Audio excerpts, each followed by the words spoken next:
এটা তো ব্যাপার আছে পরে কি করছে বাংলাদেশে যে ওরা দেখা এখন জানি শাহিদ এখন যেসব বিল্ডিং গুলো হয় ওরা এগুলো সব বাংলাদেশ ডক্টরে ফোন দিচ্ছি আমি তো আমার বাচ্চার আর একটা জিনিস কি বেসমেন্ট তো ছিল না কখনো বললেন না যে এটা চেক করা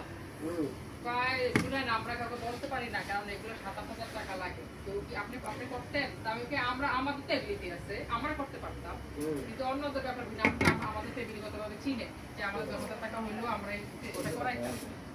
শুনেন আমরা বাংলাদেশে কাউকে দিই না কারণ তারা এটা বুঝেও না তারা এত টাকা দিয়ে করবেও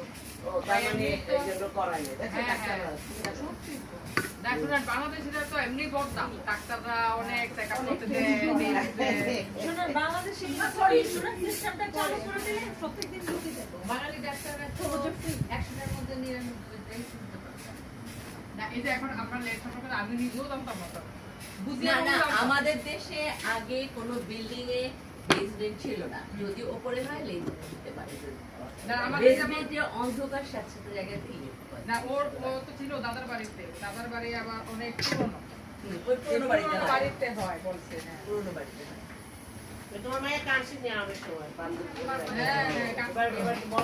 হ্যাঁ না কাঁদছে 500 তার জন্য বেশি মায়া লাগছে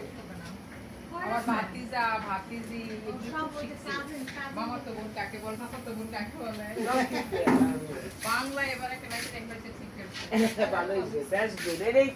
এটাই কিন্তু এই যে এটা আর ভুলবে না আর ভুলবে না বিয়ে কেমন খাইলা